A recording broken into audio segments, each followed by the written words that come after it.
The keys to creating a great in-service as an SLP. What needs to be included in an SLP in-service? If you could have a room of nurses, therapists, and/or doctors who are only there to learn from you, what would you tell them? How would you prepare those precious minutes to make sure they were all engaged and learned something in a way that sparked change? Today, I'm going to shine the spotlight on this very topic as I dive into the keys to a great in-service as an SLP. Let's dive in.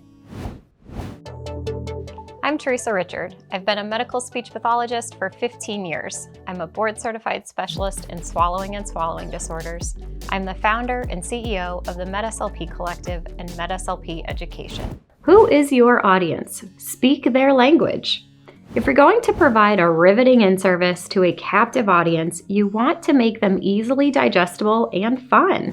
The point of doing in-services is to educate our interdisciplinary colleagues on best practice to work more effectively and improve patient outcomes. It's important to remember that you're not speaking to other SLPs, but rather other professionals. Who you're talking to matters. If you're speaking to doctors, using words they use is important. If you're speaking to administrators, speaking their language is important. If you're speaking to CNAs, the same thing. Most importantly, it's critical to remember that they want to know what's in it for them.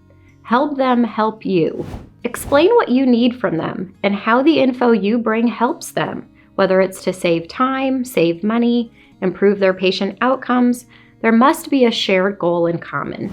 I used to put on in-services rather frequently when I owned a mobile fees business, and it was always my goal to make them as quick, effective, and fun as humanly possible. One thing that I learned very early on to start out with was a general consensus question about how much everyone knew about the topic at hand, so a pretest of sorts. I mistakenly did a few in-services and later learned that I had discussed some info that they all were familiar with, and their questions were about an entirely different topic, which was pretty embarrassing. I felt terrible for wasting their time and mine, and it was a very good lesson that I learned. From there on out, I would poll the group, hand out some candy or chocolate as rewards, and get a feel for the baseline knowledge of the topic before even proceeding. Hearing their thoughts on the topic firsthand allowed me to speak their language a little better as well.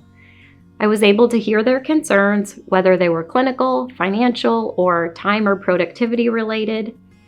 We know why some topics are important to us as SLPs, but in order to convey that information effectively, we need to be able to speak in a way that benefits them as well.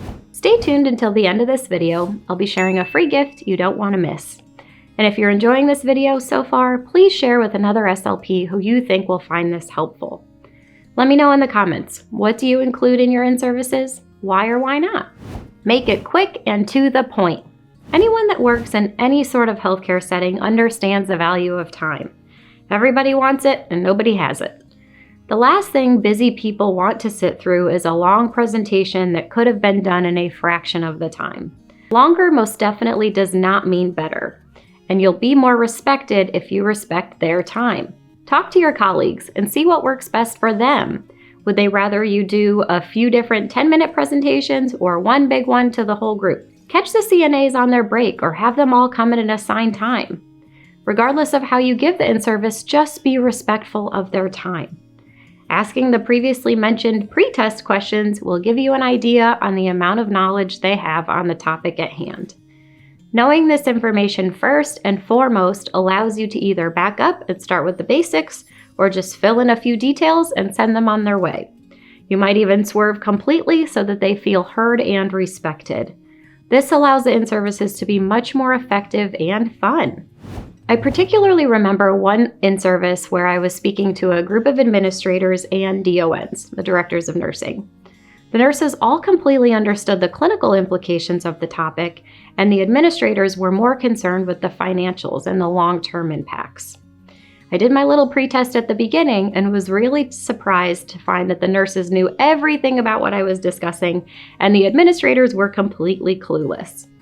I was able to use some of the feedback the nurses gave and also had them help me explain the rationale in terms the administrators would understand, and also how it related to their specific facility dynamics. I was so excited at how well the in-service went, and the nurses thanked me for not wasting their time going through my entire presentation. And the administrators thanked me for allowing the nurses to help synthesize the information specifically tailored to their facility. This taught me a huge lesson that longer is not always better, and that being mindful of their time and expertise is the best way to earn respect. Bring some handouts or something they can reference for later. Let's face it, we've all got 97,000 things going through our heads at any given moment. Sure, your audience will give you their attention, but they may also just need a minute to digest the information at another time. I always encourage anyone doing an in-service to give out a handout or notes or pamphlet of something for them to refer to later.